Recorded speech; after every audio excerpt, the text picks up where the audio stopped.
Hello friends, तो आज की इस वीडियो में हम क्या देखेंगे किस तरीके से हम ये टेबल बना सकते हैं। इसकी तमाम वैल्यूज़ को हम ज़ुबानी याद रख सकते हैं। ये टेबल बनाना बहुत ही सिंपल है। सिर्फ हमें क्या चाहिए, हमें इसकी सिर्फ फर्स्ट रो के बारे में पता होना चाहिए कि इस फर्स्ट रो में कौन सी वैल्यूज़ आएंगी। तो हम बाकी पूरे का पूरा टेबल इन्हीं फर्स्ट रो की वैल्यू से जनरेट कर सकते हैं। तो फर्स्ट रो की जो वैल्यूज़ होंगी वो हम कैसे लिखेंगे यहाँ पे, और वो कैसे बनाएंगे। तो उसका सिंपल तरीका हमारे पास क्या है, हम देखें यहाँ पे क्या लिखूंगा मैं। 0, 1, 2, 3 और 4। अब हम क्या करेंगे, इन सब को 4 से डिवाइड कर देंगे। इधर भी, इधर भी, इधर भी और इधर भी, यहाँ भी। डिवाइड करने के बाद हम क्या करेंगे, इसका भी स्क्वायर रूट ले लेंगे, इसका भी स्क्वायर रूट ले लेंगे, इसका भी स्क्वायर रूट ले लेंगे और इन सब का स्क्वायर रूट ले लेंगे। तो अब ये जो वैल्यूज हमारे पास निकल के आएंगी वो हमारे पास इस फर्स्ट रो की वैल्यूज होंगी। वो हमारे पास साइन थीटा की वैल्यूज होंगी। देखें, 0 पे तो क्या हो जाएगा, ये सारी टर्म 0 हो जाएगी। यहाँ पे क्या हो जाएगी, ये 1/2 हो जाएगा। इसका क्या हो जाएगा, ये हो जाएगा 1/√2 बन जाएगी। इसकी वैल्यू क्या बनेगी, √3/2। और ये कितना रह जाएगा, 1। तो ये वैल्यूज हमारे पास आ गई। तो इन वैल्यूज को हम लगाएंगे फर्स्ट रो के अंदर। यहाँ 0, यहाँ 1/2, यहाँ 1/√2, यहाँ √3/2 और यहाँ कितना आ गया, 1। तो ये हमारे पास साइन की वैल्यूज आ गई। तो ये आपको समझ लगी कि हमने फर्स्ट रो की वैल्यूज कैसे बनाई हैं। वो हमने इस तरीके से बनाई है, 0, 1, 2, 3, 4। उनको 4 से डिवाइड किया और सबका स्क्वायर रूट ले लिया। तो ये जो हमारे पास फर्स्ट रो बनी, ये हमारे पास साइन की वैल्यूज होती हैं इन तमाम फंक्शंस पे, तमाम इन वैल्यूज पे। अब इसके बाद हमने कॉस की वैल्यू फाइंड करनी है। तो हम सिंपली क्या करेंगे, इसको इस सारी रो को उल्टा लिख देंगे। यहाँ पे 1, यहाँ पे √3/2, यहाँ पे ये वहीं पे आ जाएगा, ये 1/2 और ये 0। ठीक है। तो मैंने क्या किया, सिर्फ साइन की वैल्यूज को रिवर्स में लिख दिया, तो वो हमारे पास कॉस की वैल्यूज आ गई।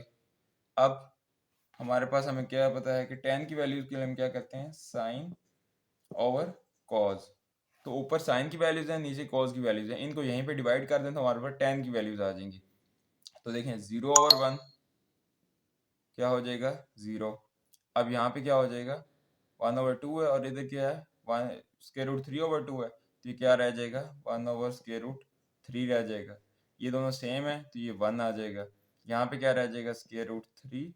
और यहाँ कितना आ जाएगा, क्योंकि 0 यहाँ डिवाइड नीचे आ रहा है तो ये हो जाएगा इन्फिनिटी। तो यहाँ पे हमने अब क्या कर लिया, टेबल के अकॉर्डिंग साइन की भी वैल्यूज निकल आई, कॉस की भी और टेन की भी। अब हमने निकालनी है कोसिकेंट की। अब कोसिकेंट हमारे पास क्या होता है, ये साइन का इनवर्स होता है। ठीक है, कोसिकेंट।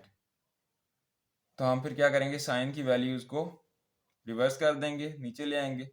तो वो हमारे पास किसकी बन जाएंगी, या फिर इस तरह भी लिख सकते हैं कि कोसिकेंट हमारे पास किसके इक्वल होता है, 1/साइन के। तो साइन की जितनी वैल्यूज भी हैं उनको हम क्या करेंगे, बटे में ले आएंगे, तो वो हमारे पास कोसिकेंट की वैल्यूज बन जाएंगी। जैसे देखें, यहाँ पे 0 है तो 0 जब नीचे जाएगा तो वो क्या हो जाएगा, इन्फिनिटी हो जाएगा।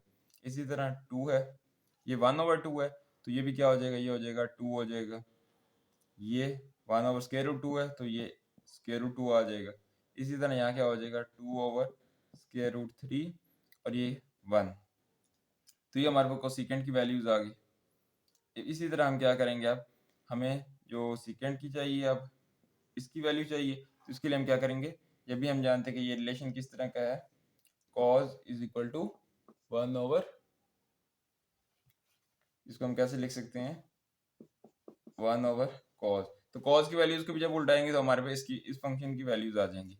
तो ये देखें, ये हमारे पास क्या हो जाएगा, इसको डिवाइड करेंगे या फिर हम इसी को रिवर्स में अगर लिख लें तो हमारे पास इसकी वैल्यूज आ जाएंगी, 1, 2/√3। इसको उसी तरह लिख देंगे, ये 2 और ये इन्फिनिटी आ गया। अब हमारे पास रहेगी कॉट। तो कॉट हमारे पास क्या होता है, कॉट भी हमारे पास tan का इनवर्स होता है। तो इसको हम कैसे लिख सकते हैं, cot is equal to 1/tan। तो tan की वैल्यूज को अगर हम बटे में ले आए तो वो हमारे पास इसकी वैल्यूज बन जाएंगी। तो पहली वैल्यू tan की क्या है, 0। ये जब बटे में आएगी तो क्या हो जाएगी, इन्फिनिटी। इसी तरह दूसरी वैल्यू ये है तो इसको हम कैसे लिख देंगे, √3। अगली वैल्यू 1 तो वो वैसे ही। इसके बाद क्या आ जाएगा, ये टर्म है तो इसको कैसे लिख देंगे, √3। और लास्ट पे क्या आ जाएगा हमारे पास, जब इसको हम लिखेंगे तो ये हमारे पास कितना बन जाएगा, 0। तो वैसे ही हमने tan की वैल्यूज को ही रिवर्स में लिख दिया। तो इस तरीके से हम ये पूरा टेबल जनरेट कर सकते हैं। स्टार्टिंग हमने सिर्फ किधर से लेनी है, यहाँ से। ये रो हमने फर्स्ट रो खुद से जनरेट करनी है, इसको याद रखना है। उसका सिंपल ही तरीका है कि 1 0 से 4 तक इंटीजर्स लिखेंगे, उनको 4 से डिवाइड और स्क्वायर रूट लेके हमारे पास फर्स्ट रो आ जाएगी। और ये फर्स्ट रो की वैल्यूज को ही हमने बारी बारी इस तरतीब के साथ यहाँ पे लिख देना है। पहले साइन के लिए सीधा सीधा, कॉज के लिए इसको रिवर्स कर देंगे, साइन ओवर कॉज tan की वैल्यूज आ जाएंगी। और जब ये तीन हमें मिल गए तो इन्हीं की वैल्यूज को रिवर्स करके लिखेंगे तो इन तीनों की वैल्यूज आ जाएंगी। तो इस तरीके से हमने पूरा ये ट्रिग्नोमेट्रिक टेबल जनरेट कर लिया। तो ये बहुत सिंपल तरीका था, उम्मीद है आपको समझ आ गई होगी।